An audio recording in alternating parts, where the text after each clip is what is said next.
Ladies and gentlemen, welcome aboard the Wright Flyer. I'm Randy Wright, and I'll be your captain on this solo flight special edition of our state-of-the-art radio program. Folks, this will be the final boarding call, so if you please, claim your seats, fasten your seatbelts, kick back, relax, and enjoy the show while I go ahead and delve into the pre-flight checklist, as there really is a lot of news and information to get to before I may fully indulge you with your in-flight entertainment.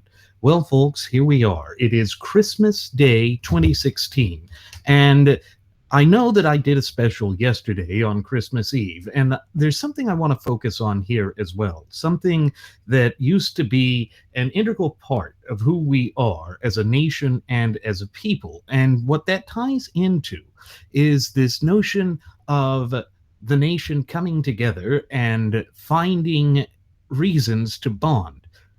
There is no question that the American people are a sort of family, that we have a unique bond that other nations don't have, because our nation, our national identity is defined on the law. It's why we have this old adage that states that the United States is a nation of laws and not of men. Now, what that refers to is what Article 6, Clause 2, the Supremacy Clause, calls the supreme law of the land. It's none other than our shared United States Constitution. Now, that may seem very bizarre. It may seem strange or out of sorts to even bring that in with the Christmas spirit. But when you stop and think about what we used to do to celebrate, having festive shows like Bing Crosby's Christmas shows and all of those old type of family-oriented shows that had really reached the height of their popularity by the 1950s, but had basically started in the Second World War. That relates to America seeking to find this ability to put aside our differences, if only for one day out of the year, to remind ourselves that we are fortunate, that we are an extremely blessed people. And of course, that directly relates into the notion that we, in our capacity as the true ultimate wielders of popular sovereignty in this once thriving and flourishing representative republic of ours, are endowed with these fundamental and inalienable God-given rights that are sacrosanct to us. And it goes to the heart of who we are as a nation and as a people. It identifies us. It allows us to proactively engage with one another and to promote the critical aspects of our national heritage, character, spirit, but above all, identity. And of course, we see that as the twin cancerous doctrines of moral relativism and political correctness continue to dominate the way that we interact with one another, you see that these sorts of traditional festivities have fallen by the wayside. You don't have shows like Bing Crosby's anymore. You don't have those sorts of live Christmas specials like you did 50 to 60 years ago. And part of that ties into this approach of cultural Marxism. I know that we have oft-times reiterated on previous episodes of Radio Aviation Excellence, the Wright Flyer, just how deceptive and dangerous cultural Marxism is, and it goes to the heart of what we are facing. These frothing at the mouth Fabian socialist leftists have been incessantly working towards undermining the societal fabric of the United States and to weaken the understanding that the American people have with respect to what their role is within the government and within the nation at large. And folks, that has been done deliberately. It has been done on purpose to try and weaken the pillars of our society, to force us to essentially attempt to tear out each other's jugulars in the hopes of promoting a sort of lack of unity, lack of cohesion, lack of caring about who we are as a nation and a people. And that in and of itself is a frightening thing to see. because it underpins just how far these people are willing to go in order to strip and deprive the American people of their sovereignty, of their integrity as a nation and a people. And I know that I've mentioned before this whole notion of Sam Adams saying that in order for our republic to be strong, vibrant, and successful, we must be a virtuous republic. And what he meant by that is that we have to take moments to reflect upon who we are, to set aside our differences, to state that there is a greater good within America. And that's not just based on politics. Yes, politics plays a central part of the defining characteristics of what it is to be an American citizen, but that is not the holistic aspect of it. The law, under this notion of equal protection under the law and of due process under the law, is supposed to apply to all of us in the same light, irrespective of our social status or what calling we may have or by title of blood. All of those things don't matter in the United States. And it goes back to the heart of those natural law tenets, which by their nature are immutable. In other words, they're just as applicable today as they were at the inception of our country some 235 plus years ago, as God willing, they will be some 235 years from today. And these noble characteristics of the United States and these critical attributes of who we are as a nation and as a people are what have propelled us to such lofty heights in our relatively brief yet illustrious history. Now, it may sound as though everything I'm saying here is abstract in notion. It's not something that is concrete or is not something that we should focus on because maybe it really has no implication or impact on our daily lives. But of course, nothing could be further from the truth. These attributes that explain who we are and have basically allowed us to become the robust nation that is a liberty-loving nation like the United States of America is today are quintessential American aspects. It goes to how we perceive ourselves and indeed how the rest of the world perceives us.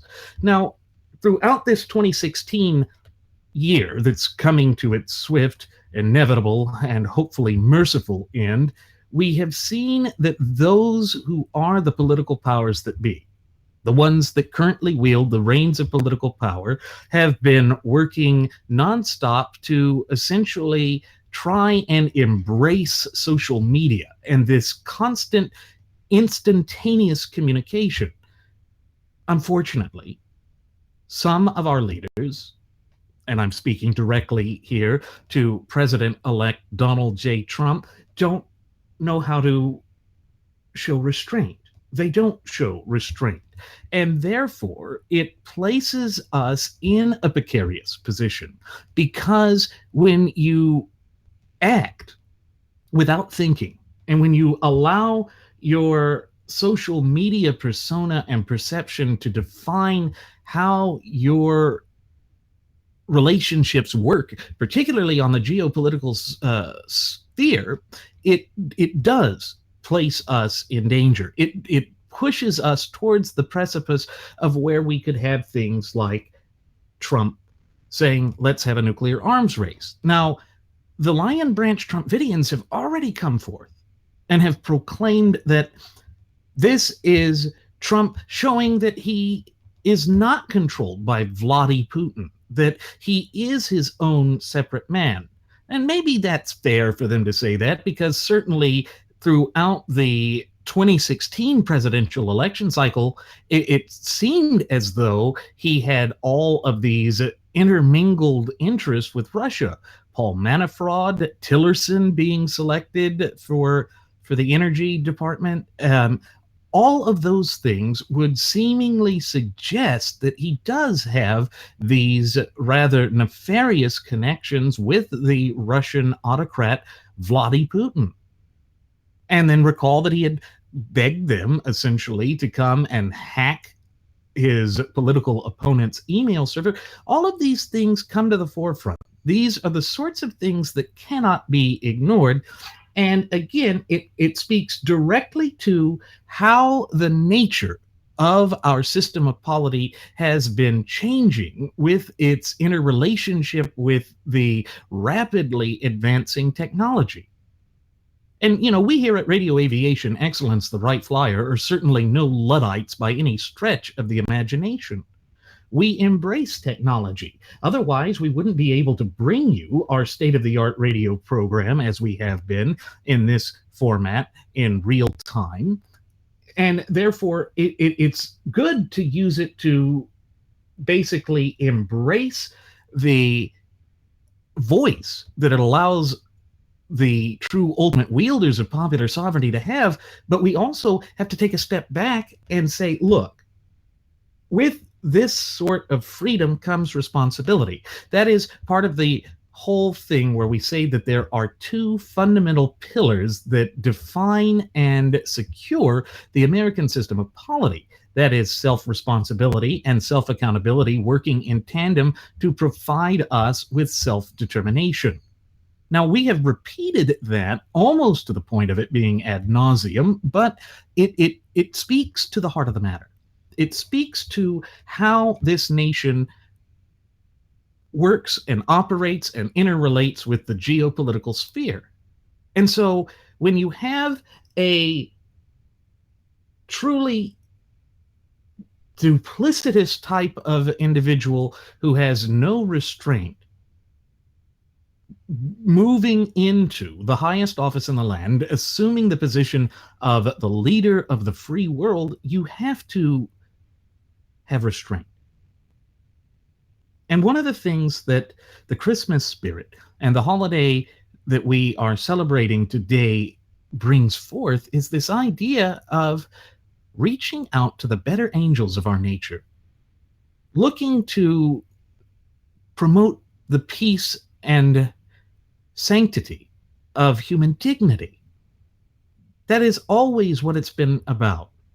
And in fact, as I mentioned on the Christmas Eve Solo Flight Special Edition, our own nation's inception and conception is inexorably linked to Christmas. That's because today marks the 240th anniversary that George Washington crossed the ice-choked Delaware River. I know that I told this story last Christmas, and I know that I told it on yesterday's program, but it bears repeating again here because I know that there are a great many of you within our cherished listening passengers and audience members who are feeling despondent and distraught with the way the direction of this country is going. And I want to remind you that irrespective of the dark tides, for lack of a better term, that have been lapping upon the shore of liberty, we have overcome every hurdle, obstacle, and adversity that has been placed on our path during our relatively brief yet illustrious history because of those immutable natural law tenets that form the bedrock basis and foundation of our country. And it speaks directly to the sagacity and near infinite wisdom and foresight of our founding fathers that we can still come together and to petition the government for a redress of grievances. All of this ties into those fundamental and inalienable rights which were endowed to us by our Creator, who happens to be none other than the God of nature himself. You see, when we operate from an erroneous notion that our rights are somehow given to us by government, or that government promotes the rights that we possess, then we are essentially handing power or ceding power over to the government that the government does not rightfully possess, nor does it deserve to possess it, because that is how you open the floodgates to tyranny, despotism, but above all, oppression. And that is certainly the last thing that we want to bring about in the United States. So when we see that there is this lack of communication, lack of civil discourse between the true ultimate wielders of popular sovereignty in this once thriving and flourishing representative republic of ours, we have to ask ourselves, how do we regain the ability to discuss these things civilly? How do we regain that capacity to be, you know, looking out for each other without sacrificing our liberties and without necessarily saying that we have to give up our beliefs? That's part of the whole issue that my first officer, Jeremy Grapington, and I have with the twin cancerous doctrines of political correctness and moral relativism.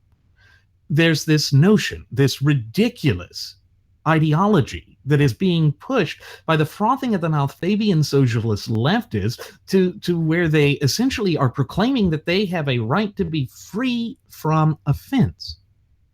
But when you look at the clear and concise language contained within the four corners of our shared United States Constitution, there is no such right. You would only find that right in Article Non, Section Existent, Clause 0, because it's not there. In fact, we have the First Amendment to the Bill of Rights, or the first 10 amendments to the United States Constitution, that provides us with the freedom of expression in order to protect that sort of speech that is offensive. Because if you're going to stand up for your liberties, it will always be offensive to someone else. Where the change comes in, where the ability to regulate it comes in, is when it literally and undeniably infringes upon the rights of one of our fellow popular sovereigns. You see, that's the beauty of a constitutionally endowed federalist representative republic like we have today. And of course, it was on this day, 240 years ago, that George Washington secured that stunning victory against the Hessian mercenaries that allowed the United States of America to proclaim its independence, to prove not only to the American people and to the officer corps of the Continental Army, as well as the enlisted men of the Continental Army, that, you know, this cause for liberty, despite the fact that we are facing off against the most organized, best equipped, most powerful military force known to man at that time, the British Empire, can succeed. It can succeed because we are pushing for something that is higher than that, pushing for those sorts of familial bonds that define us as a nation and as a people.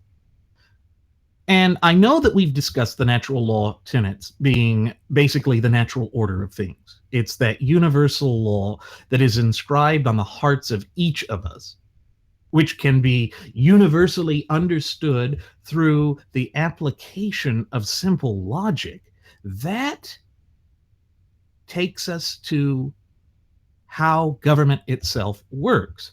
Government, based on the natural law tenets, starts with the fundamental building block of society. And the fundamental building block of society is the family. It's how you nurture the progeny of the nation so that it can be secured for posterity. And this is exactly why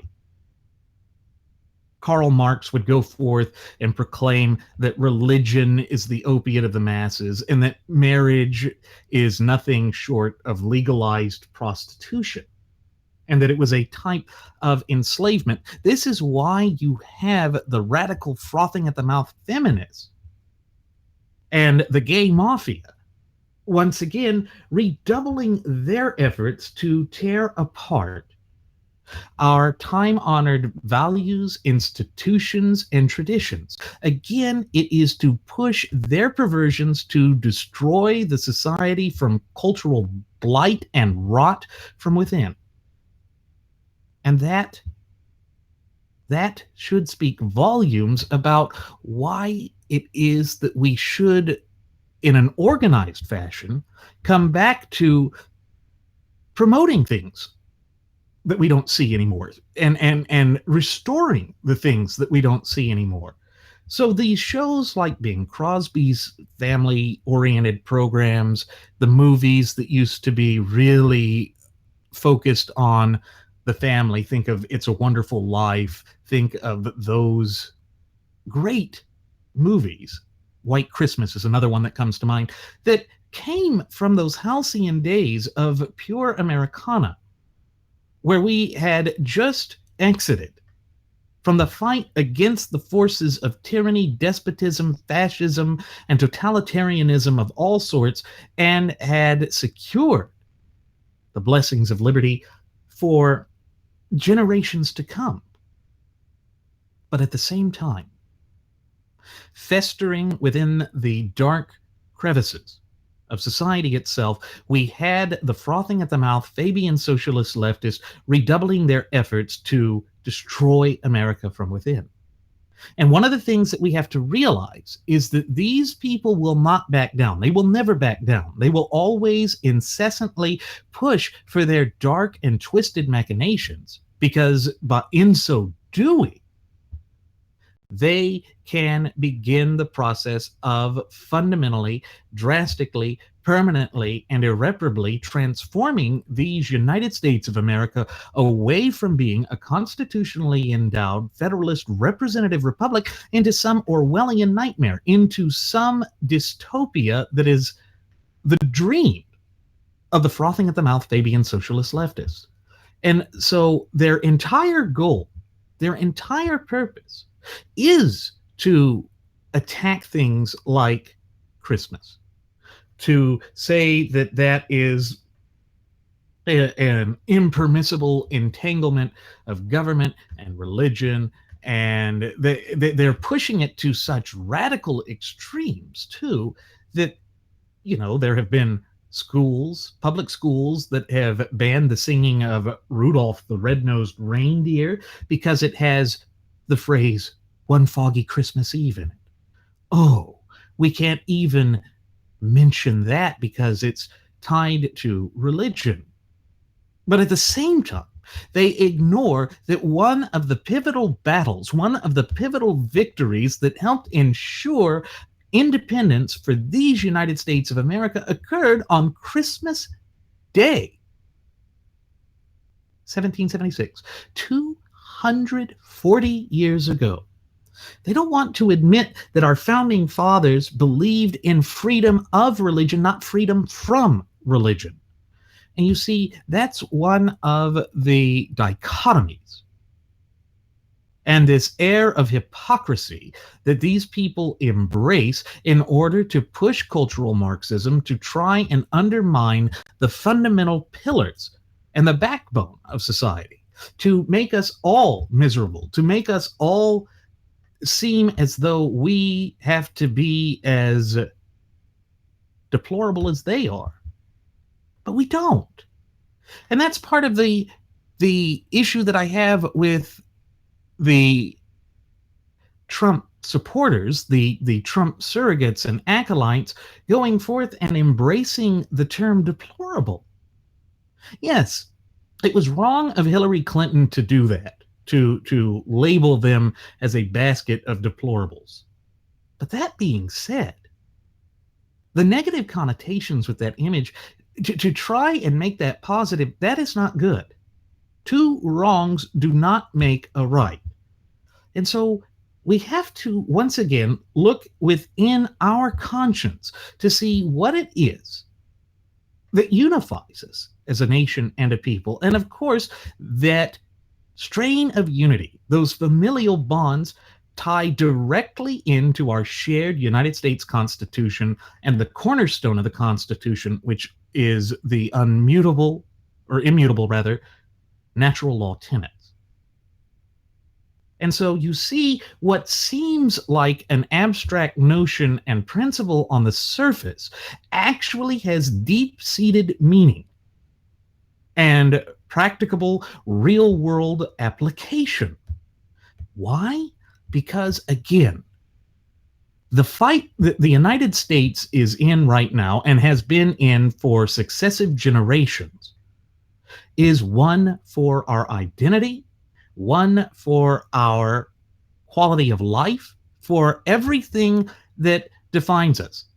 Stop and think about what we've seen since the time of the summer of political correctness, which was the summer of 2015, with this push for identity politics everywhere.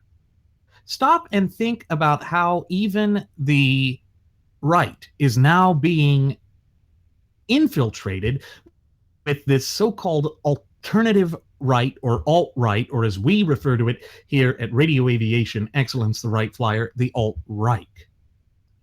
Basing nationalism on some sort of tribalism, going away from the old adage that states in no uncertain terms that the United States is a nation of laws and not of men, we are lending credence and credibility to those nefarious forces that are attempting to strip and deprive us of all that matters.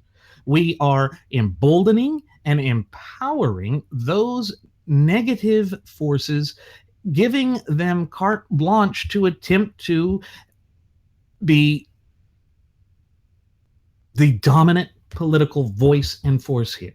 And they're going to use intimidation. They're going to use fear mongering. They're going to try and force us all into a tyranny of false unity, all to achieve a penultimate goal that has no place in an open, honest, but above all, free society like that of the United States. And the only way that you can overcome this, the only way that you can stop this, is to put your foot down and say, no, you cannot do that, because of the clear and concise language contained within the four corners of our shared United States Constitution. So let's look at this whole cultural rot idea here of trying to tear Christmas out of the public square, trying to essentially force us to accept a tyranny of the minority, as opposed to accepting the fundamental and inalienable God-given rights of all of the citizens. What that is a gross misinterpretation of the First Amendment. They see that Congress shall establish no law, Congress shall pass no law respecting the establishment of a religion. And that's where they stop. They forget to look at the Free Exercise Clause. And the problem is, they're going back to some of the very early Supreme Court cases on this, such as Lemon v. Kurtzman, that established the Lemon test, that was essentially saying that there must be this impenetrable wall between being able to profess faith and the government itself. No, because the other attributes and aspects of the First Amendment come in. It's not just the freedom of religion, and it's not just the free exercise of religion. The religion ties into the speech part, which also ties into being an expression. You see, the freedom of expression encompasses all attributes of the First Amendment. That's why we have a free press.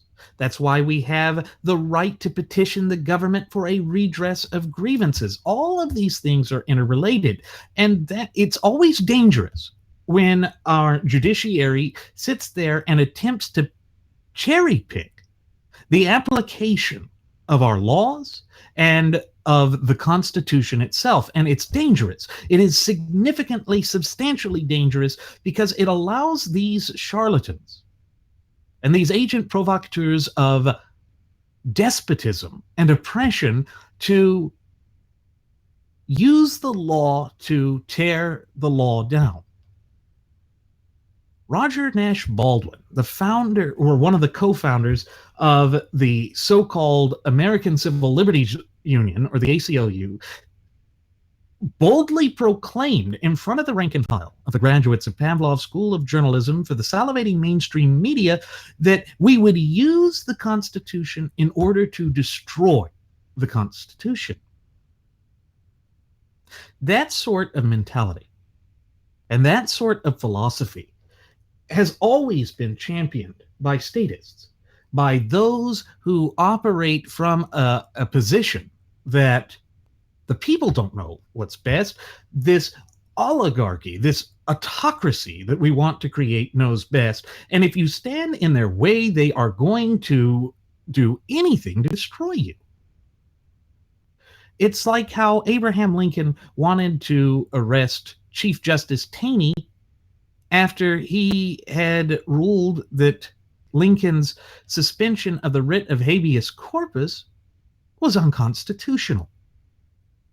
You see, the Constitution is in place to provide us with the checks and balances of government and to basically provide a codified shield for our fundamental and inalienable God-given rights.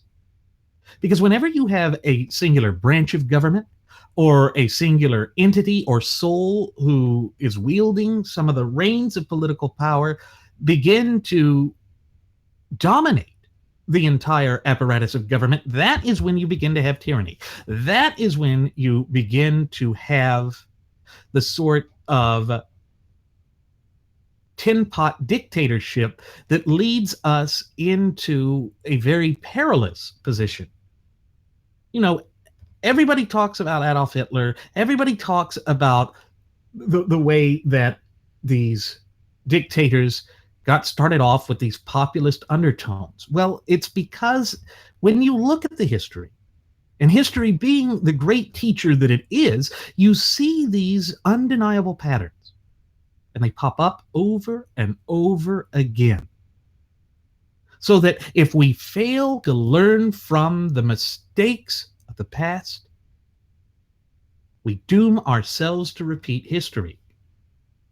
But we can also look at history to see what we did right, to see how our founding fathers had projected one of the most beautiful philosophies and ideologies that has ever been implemented as the foundational drive of a nation. Liberty, justice, freedom, and true equality. These are quintessential elements of who we are as a nation and as a people. And yet, what is it that they are saying that we don't really have? When you look at these nefarious domestic terrorist organizations like the Black Lives Matters organization, they are trying to say that we are inherently or systemically prejudiced, that we are not equal, that we don't have justice, that we are corrupt. Now, yes, there is no such thing as perfection on this earthly realm. That's just not something that mortals can achieve. But that doesn't mean that we don't strive to achieve it. Yet, the duplicitous approach that the frothing at the mouth Fabian socialist leftists have implemented in their fight to redefine this nation, it's done to bamboozle people. It's done in an intellectually disingenuous fashion, because when you stop and look at it logically, using the very key to those natural law tenets that underpin our shared United States Constitution, and thereby our fundamental and inalienable God-given rights, you begin to see where they fall short. What they're calling for is something akin to what law refers to as positive discrimination. That is one of those just awful legal fictions. And the law has these sorts of fictions within it because it cannot universally apply to the situations that are there. Because the law, by interpreting the Constitution, is actually violating the natural law tenets that we find in the Constitution. Look at the Ninth Amendment that says that these rights cannot be read or utilized in such a way as to disparage the rights of others. That is amazing. And again, when we look at the whole apparatus of the federal government, the whole design, scope, and application of the federal government, we know that it is one of limited powers. That in order to legitimately and rightly exercise and wield their power, they have to trace their governing authority back to a power that was specifically enumerated unto that specific branch of government via the clear and concise language in the four corners of the United States Constitution. You see, we don't operate that way anymore. We don't think of it like that anymore because for far too many generations, we've had these historical revisionists trying to change the way that we think about ourselves, the way that we understand ourselves, and the way that we promote the proper scope and application of government and the exercise and wielding of governmental authority and power. So, as that all swirls around, we get to the problem that is facing all of us.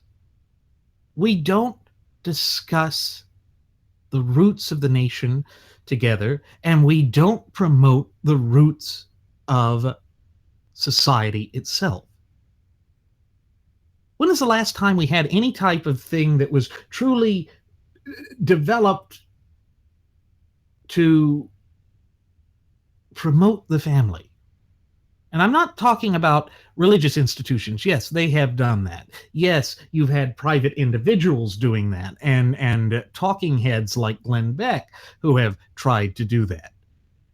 But I mean mainstream popular culture. When was the last time that we actually promoted this notion of wholesome family bonding? It's been a very long time. It's been a very long time, and that is by design as well. Popular culture and entertainment is not focused on reminding us of what it is that makes us a great, strong, robust, and free nation. Instead, it's designed to tear us apart. It's designed to pit American citizen against American citizen in the hope that we tear out each other's jugulars to bleed the nation anemic. Why? Because by using the tired and threadbare tactic and strategy of divide and conquer, they not only distract us, they allow us to turn on one another as opposed to seeing what it is that they are doing, to see who it is that is literally, purposefully, intentionally attempting to annihilate the United States as a nation and people. When you think of it that way, and you look at the totality of the circumstances, it becomes undeniable the scale of their organization that we're facing here.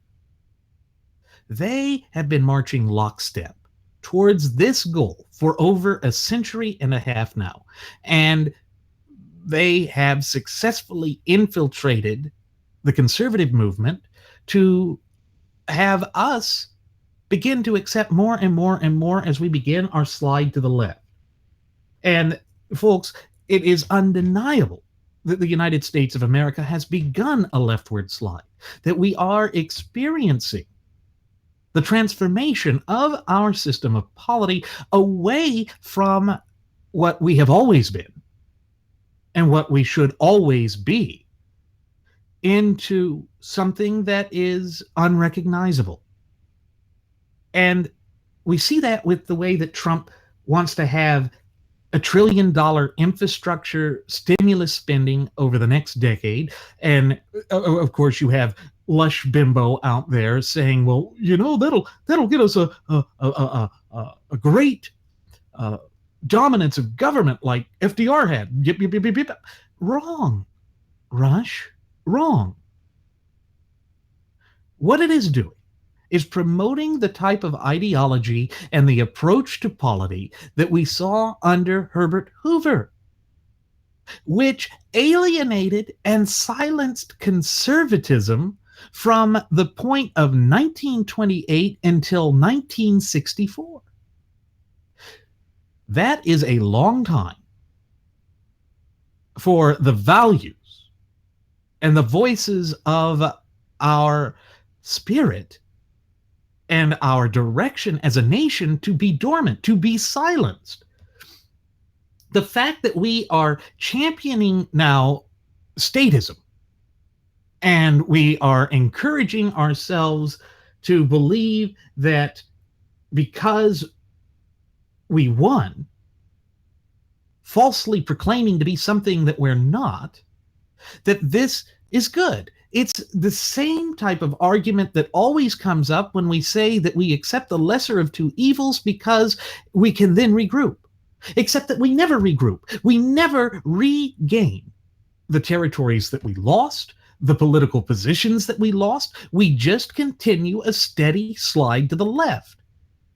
And it's because we have been ineffective in going back to basics. The Constitution is what defines us and allows us to be who we are. But in order for it to be robust, and in order for it to strive and flourish, we must proactively defend it. That is our duty, obligation, and above all, responsibility as the true ultimate wielders of popular sovereignty in this once thriving and flourishing representative republic of ours. The problem is we have so many who have the loud bully pulpit and the blowhorns to go forth and attempt to bamboozle the people, just having carte blanche with it.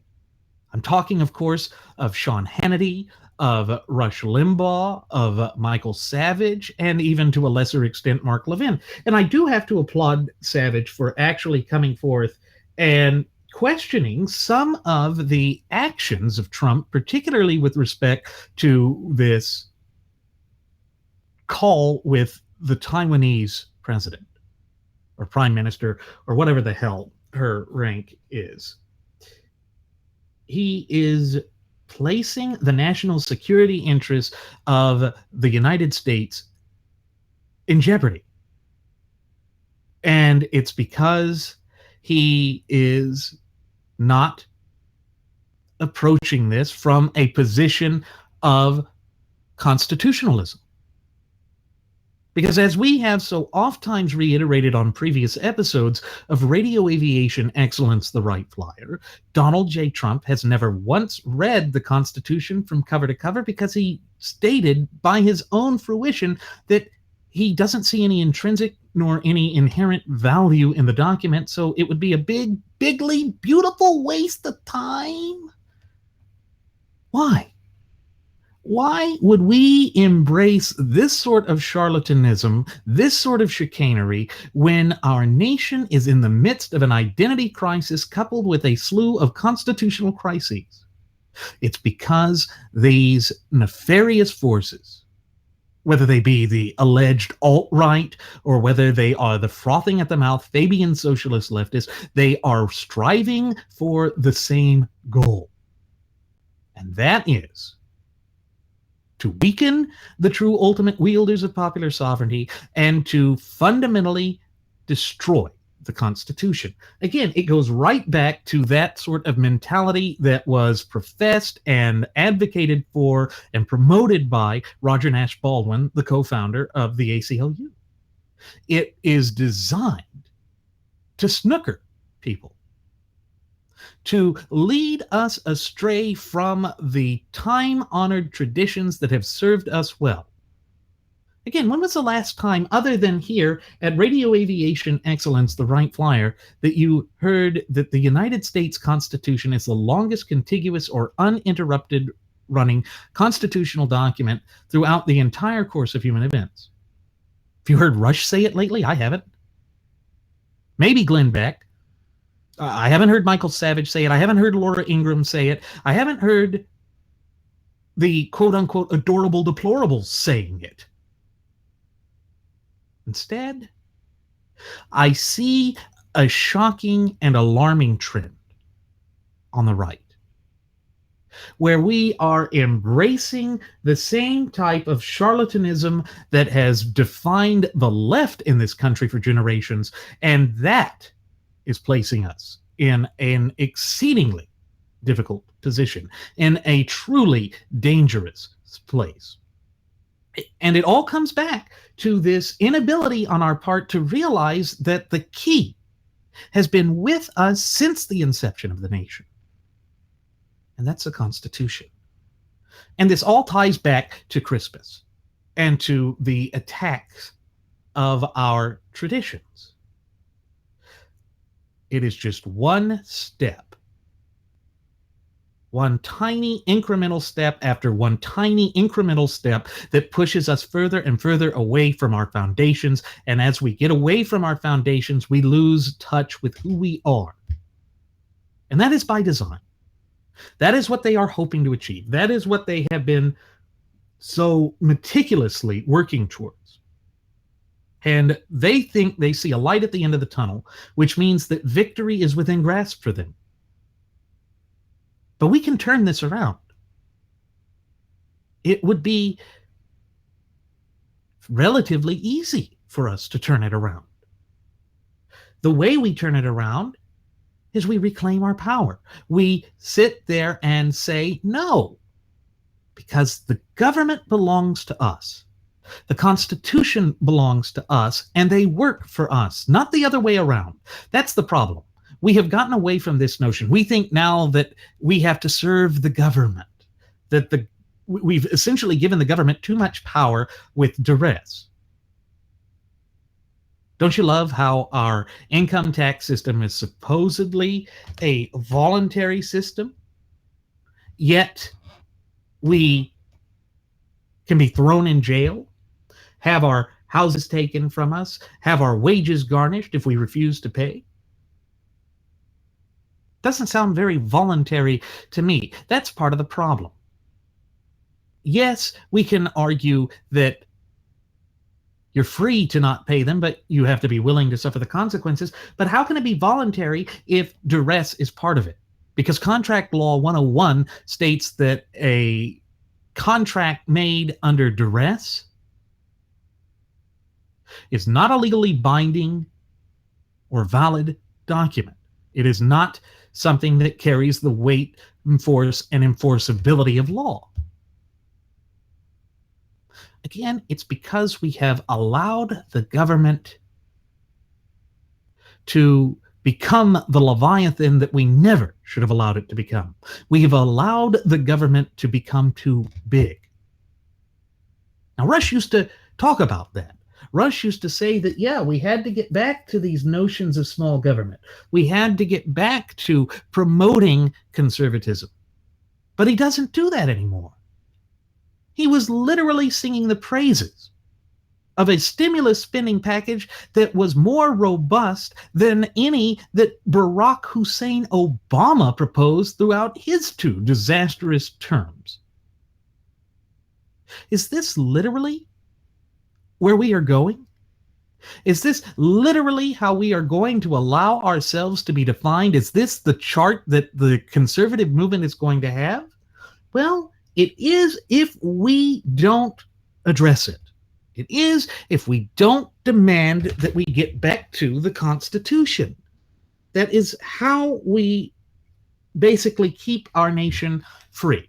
It is how you are a virtuous republic. And recall that one of the things that Sam Adams had said, and I know we have reiterated this almost to the point of it being ad nauseum on previous episodes of Radio Aviation Excellence, the Wright Flyer, but we have to be a virtuous people.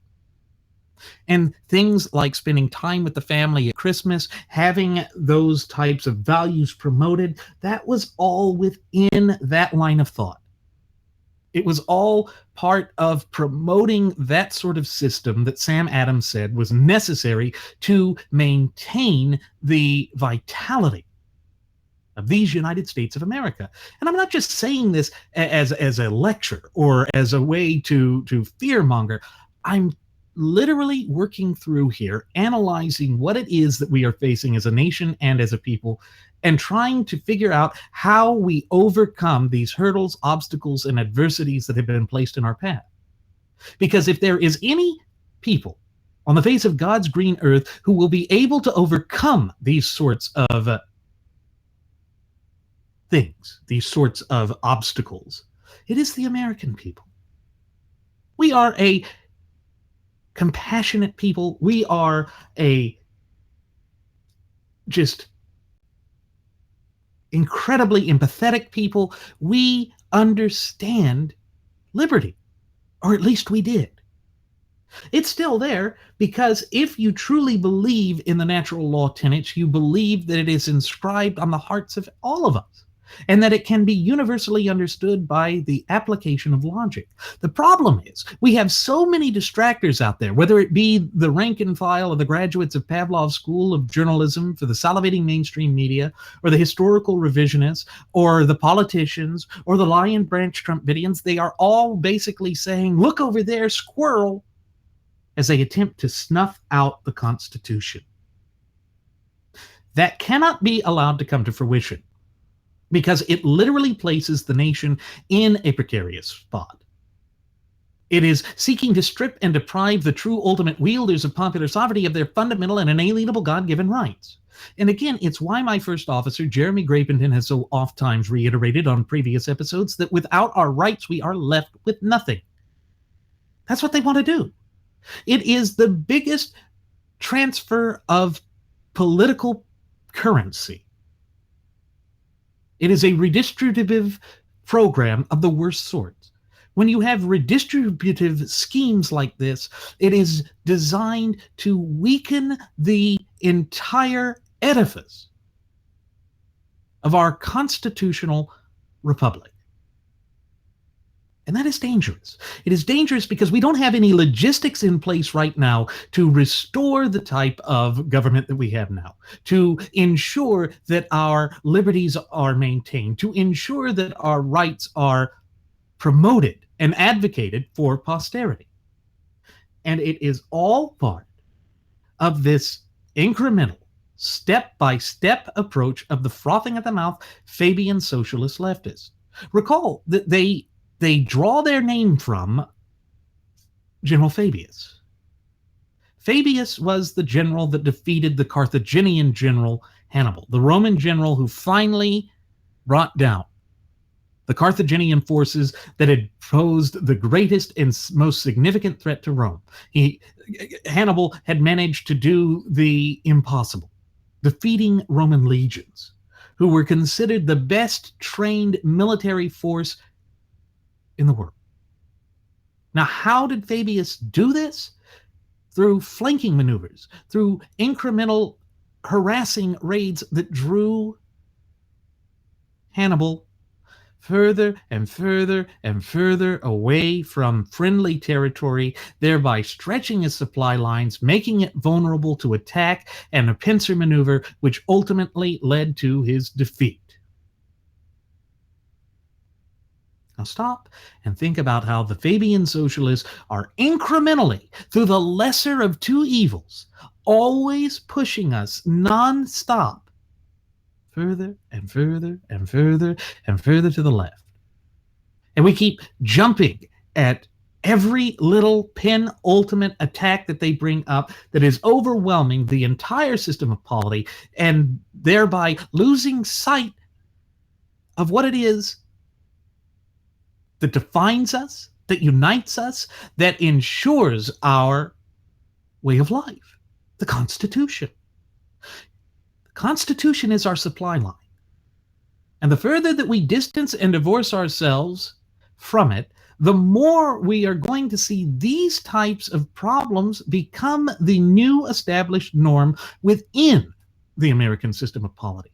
It means that we will become unrecognizable to the natural law tenets that underpin and drive and ensure the vitality of this once thriving and flourishing representative republic, but above all, our vibrant community of popular sovereigns as well. The first step is to convince the people they have no power, that their voice doesn't matter, that they have no say, that all of that is just leading us to a very dangerous spot. Because, again, it is not considering who we are as a nation and as a people and what it is that we have managed to accomplish in our relatively brief yet illustrious history. Again, it is all designed to bamboozle us, to make us something that we were never originally intended to be, something that literally strips and deprives us of our goal, of our reason of being, of everything of that nature.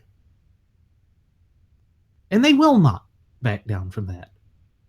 You notice that they tie politics into everything, they politicize everything. It is because they make it the very essence of their core being. They make it about themselves. They project themselves onto this political movement that they are a part of. And so, what does that do? What that does is it tears us away from our own identity, of our own understanding, of our own logic. So, pseudo sciences, pseudo disciplines become the new norm, and logic and reason are cast aside, which means that we no longer understand the natural law tenets that have underpinned our Constitution and our nation for 235 plus years. When that happens, you can begin to systematically dismantle the edifice of government and the legal structure of our government, replacing it with this frothing at the mouth, Fabian socialist leftist dystopia that truly has no place in an open and honest society like that of the United States of America. And that, folks, that is the danger that we face on a recurring basis. We see it over and over again because the conservative movement has abandoned their principles. It is why we say that what we have to do to place this nation back onto the path of prosperity is to say you have to go back to the way that the Constitution is constructed or composed. We are constitutional compositionists. This is the movement that must rise. Because through that approach and through that applicable logic, we cannot be perverted because it is tapping into those immutable natural law tenets that form the bedrock foundation of the Constitution as well as our republic. This is why these forces of big government, these forces of tyranny, despotism, but above all, oppression, loathe and despise the Constitution. They realize that it is a limitation on their ability to abuse power. They realize that it speaks to the American people being the true ultimate wielders of popular sovereignty. And in so doing, the American people secure the blessings of liberty, not only for themselves, not only for this current generation, but for all of posterity. That is why we celebrated Christmas. It is why we had those wholesome shows. So while you're with your family, what I want you to do is to basically take a moment to to reminisce with your family, to let them know that they're loved, and talk about how fortunate we are to have the Constitution. Encourage them to push for our nation's betterment by going back to basics. That is the message of empowerment that we encourage here and promote here and Radio Aviation Excellence, the Wright Flyer. Now, with that said, I'm going to go ahead and send the flight attendant back for one last round of eggnog as we must begin our descent. Folks, I want to wish you a very Merry Christmas and a Happy Hanukkah if you are of the Jewish persuasion. They happen to fall on the same day today, so it's as though the stars have aligned for them. Thank you again, folks. We really couldn't do this show without you. We do this show for you. We will see you again next time. Please do take care.